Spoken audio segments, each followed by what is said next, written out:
I really want to turn to our panelists, all of whom in different ways work in this space in practical ways of responding to these issues, both for private companies, in the case of Jenni, for a nonprofit. And maybe just start with the first question, which is that I know this will come to a shock for some people in the audience who have lived very protected lives, but sometimes politicians are part of the problem.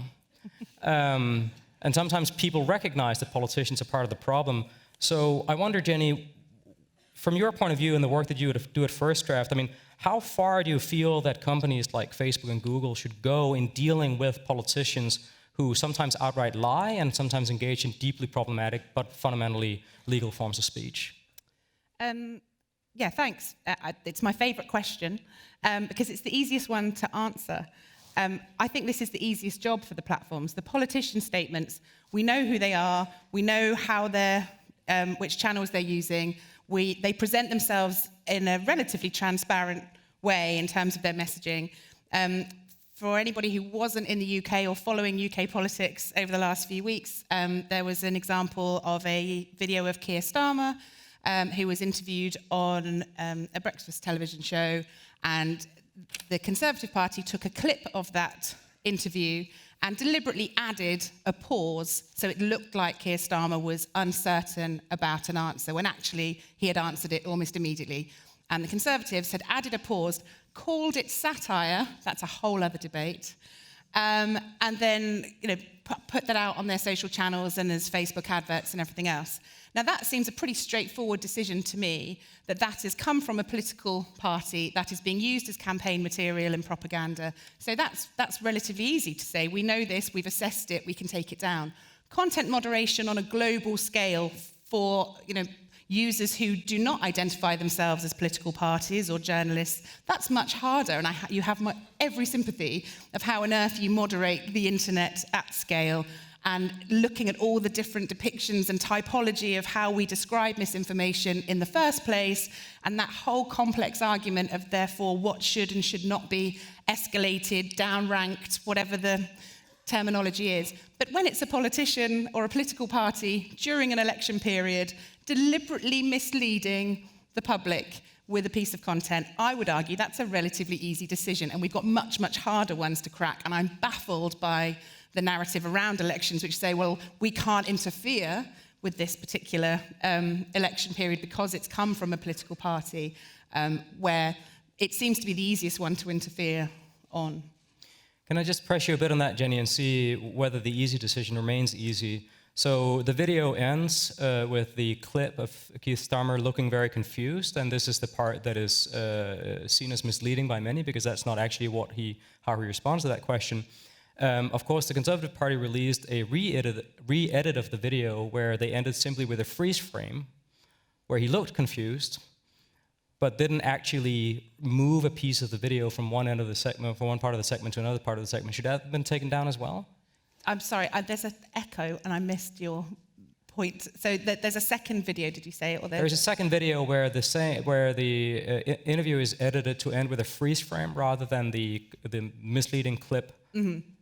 So it achieves much the same effect. It's political party, it's potentially misleading. Should that have been taken down as well? If there is a deliberate effort to mislead, or mislead or misinform or misdirect, it seems obvious to me that it wouldn't take a jury to discuss, in that particular example, that there were efforts to mislead. So Madhav, Jenni offers that this really is a very simple decision to make. If it's deliberately misleading during an election season from a political party or a politician, it should come down. I wish it was that simple. Right? Your example shows how there's so many different shades of gray in this. And I think when we think about this from a Google perspective, actually we come back to the point that you made in the very beginning, which is that it's much broader than this when you look at misinformation overall. And that's why we're trying to address it sort of in three ways. We look at how we deal with this on our products. We look at how we deal with it through the ecosystem and working with people like First Draft and others. And then we also look at how users, the empty chair, there must be an empty chair somewhere, think about it as well. And a lot of that actually is through media literacy. And those are the things that we're trying to do because these are very, very serious issues. and they're very, very complex and nuanced. And we're trying to do that in a very thoughtful way at a global scale, in a way that is good for democracy and the systems that we operate within. We'll return, I think, to some of those responses and the differences between how different companies respond to this, which I want to hear Jenni's thoughts on this as well. But Richard, let's turn to Facebook too. I mean, there's been a fair amount of discussion around the decisions Facebook has made as a company about how to deal with political speech and political advertising in recent weeks. Do you want to expand on your position? Very happy to, and I certainly agree with Jenni that the decision is relatively simple. The conclusion is diametrically the opposite of the one that she arrived at. And it is an opportunity, I think, for me to try and explain why we're in that position. I mean, the fundamental core principle is that the rules of the game for an election should be set by the authorities in a country and not by private companies. And so anything that could be deemed to be putting your thumb on the scale in terms of how the election is conducted is something that is a sort of screaming red zone for us. When we look at campaign material, it falls, I think, into your category of propaganda. That's one of the areas we don't want to touch. So I just want to quote from you from the UK's Advertising Standards Authority, because people often say, well, look at what happens in the analog world to say what should you do in the digital world. So the Advertising Standards Authority, which regulates advertising as soap powder and everything else in the United Kingdom, they say, claims in marketing communications, whenever published or distributed, whose principal function is to influence voters in a local, regional, national, or international election or referendum, are exempt from the code, i.e. we will not look at those ads. And they further go on to say, regulating traditional advertising is very different from regulating material that forms part of the democratic process. It would be inappropriate and perhaps unhelpful for us to interfere in that process. And so the journey we've been on is to get to the same place actually as the regulator in the United Kingdom.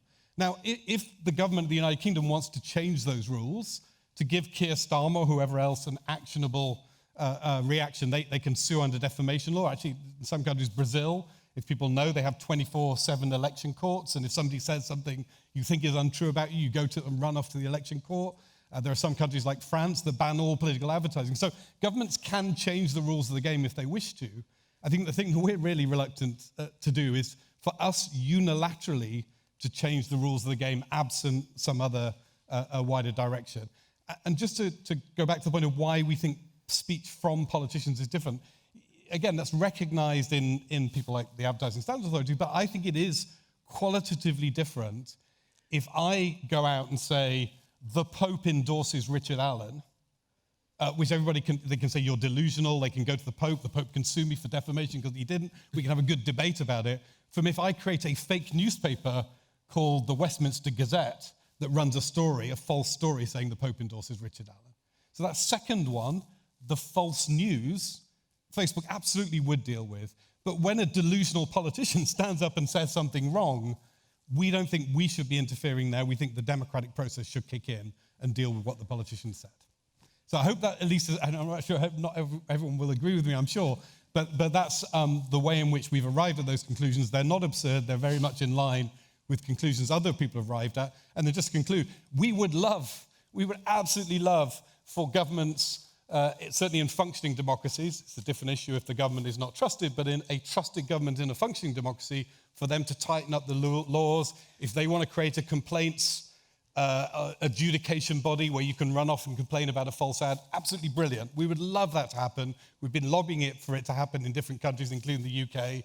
And we hope that the pressure that's being put on us, some of it may be diverted to putting pressure on governments to do their job and actually put these structures in place if they don't think the rules are working. That's what you would love, and what I would love to hear is what Jenni wants to ask you. I didn't realise how I was so cross, and I suddenly realised that I'm being projected on quite a big screen. So when I sort of shuffle around and tut a bit, and I respect you very much, Richard, and I always thoroughly enjoy these conversations, but you're not going to agree with me. I've scribbled down so many notes. You have changed the rules of the game. You've changed the rules of the game. Facebook, by its very existence, and social media and the internet and how we've grown, the rules of the game have changed whether we like it or not. One, it's such a reactive kind of response. It's so, my frustration with all of this, my most controversial statement that I tend to now say at conferences is that I don't like the fact that we're so dependent on fact checkers. And that comes from somebody who is embedded in the fact checking world and believes very strongly that there's some brilliant people doing brilliant work. What concerns me is fact-checking itself has become incredibly reactive, and this dependence on, well, it'll be down to the third-party fact-checkers, and if there's a piece of viral content that is concerning or damaging or harmful, then our third-party fact-checkers will address it, and it will be de-escalated. Well, too late. And also, does that mean your third-party fact-checking kind of representatives around the world will grow to the size of the content moderators that are already working in other aspects? It doesn't feel sustainable. It feels expensive. I worry about their mental health. Fact-checking is no joke in this day and age. All of that. 2. 3, the delusional politician. When you say, well, Richard Allen, but, the public will understand, but obviously they'll know who a delusional politician is. Now, I think we know many delusional politicians. The part of the problem is the sheer number of delusional politicians that we now have to deal with. And you have to deal with that, and you have to be less reactive. And I don't know what the answer is. It's easy for me to get angry. I have the easy role to play. I get that. But I'm frustrated, particularly by this. Well, if the government asks us to do it, then we'll do it. But if they don't, then we're just kind of treating information as it's always been treated, because the game has changed.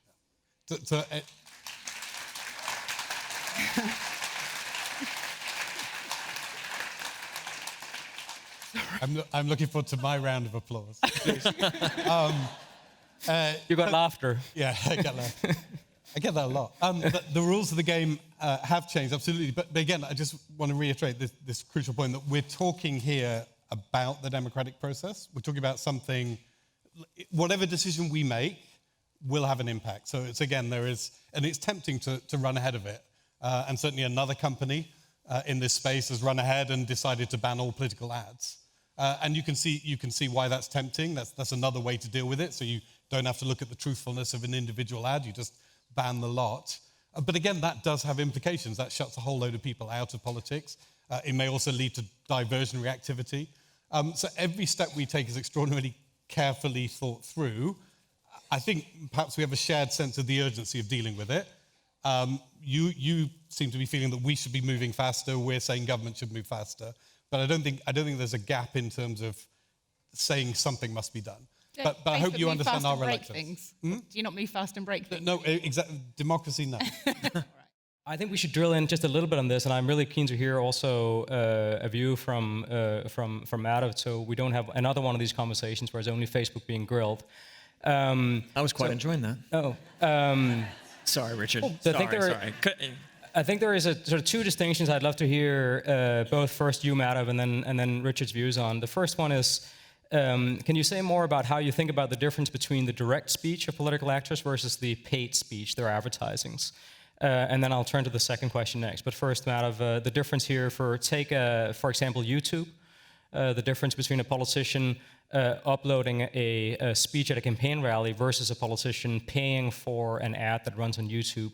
In both of those cases, there could be falsehoods, there could be misleading things, and so on and so forth. How do you think about the difference between the 2 different kinds of speech? So I think, again, stepping back for a second, I think it's important to realize the 2 kind of big parts of Google. There's Google as the search engine, there's YouTube as the video sharing platform. And we look at things differently because they are 2 different situations. So you're talking about YouTube. So I think YouTube very much there is as I said, it's a video sharing platform, and it is trying to give a voice. And therefore, we think that it's important that those voices are heard as long as they are legal, right? And we have lots of policies and community policies about that. So there's not just the legal element of it, but there's the community aspect element of it as well. And I think when it comes to politicians, it's also important that they have a voice as well. But it needs to be flagged up and be clear to the users what this is. And equally, when it is paid advertising as well. And that's one of the things that we've been trying to work a lot on is the transparency around political advertising as well. So, there is, I wish there was one singular answer to say this is this will solve all known problems, but there isn't. This is a multifaceted, nuanced issue that we need to tackle the different parts of it in different ways. So, allowing voices, making sure that there is a community aspect to it and that there are rules around that. Flagging it to users to make sure that it's clear and being transparent and allowing people to make their decisions. So those are the kind of principles that we take when we look at this space. Richard, there's been speeches in September from Clegg and in October from Zuckerberg about first political advertising and then political speech. Yeah, so just a quick refresh on how a Facebook ad would work. Essentially, a Facebook ad is a promoted post. So I run a Facebook page, I put some content on to my Facebook page, and then I pay for that content to go to a wider audience, and it would reach just through the page. That's the fundamentals of it.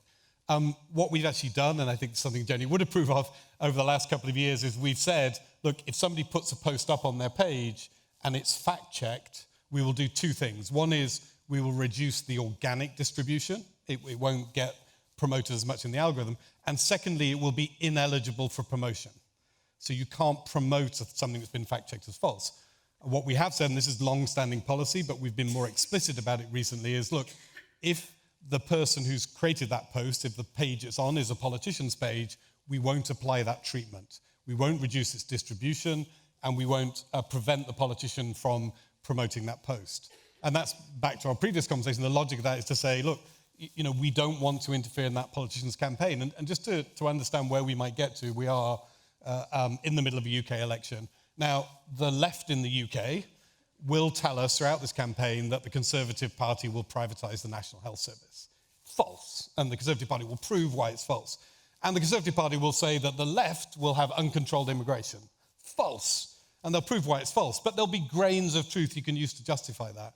So we don't want to get in a position where the primary campaign messages, and you can agree or disagree, you can find them offensive or not offensive, but the primary messages being put out by political campaigns, which generally are certainly at the exaggerated end of the spectrum, that we should be saying to those campaigns, no, you can't say that. If you say, well, we don't think you're going to have uncontrolled immigration, but you're going to have 23% more immigration, because that's what the fact checkers say, you can run your ad. We don't want to get in the middle of that kind of decision making. So the way it works at the moment is they put their post on the page. We're not sending it for fact checkers, and we're saying, look, you can promote that post. You can pay to promote that post. That's your campaign. It's your decision. And if people contest it, then they won't vote for you. They'll choose the other party. The media, again, it's really important that there is a healthy media ecosystem for this. The primary way in which these stories get challenged, as you see every day again here in the UK, every time the Conservatives say that the Labour will have uncontrolled immigration, the whole day's media debate is all about whether or not that's a true claim or not. That provides a sufficient safeguard, we believe, so that we should not be interfering and saying to a campaign, you can say that Britain would save 150 million a week, but not 250 million or 225 million. That's exactly the place we want to avoid, and that's why we've said politicians' own campaign posts are exempt from this normal fact-checking process and therefore eligible to be promoted. Okay, so I think it's clear that both of the two major tech companies that are on the stage have taken a very strong stance on political freedom of expression. Female nipples, that's one thing, you may remove that, but as long as it's politicians who say things, as long as it's legal, you leave it up. I think there is a separate question, though, that it'd be useful to hear both Facebook's perspective and Google, perhaps particularly the YouTube perspective on, which is whether in addition to letting things be up, freedom of expression, you in fact are amplifying misleading statements. The question of free, not free speech, but free reach.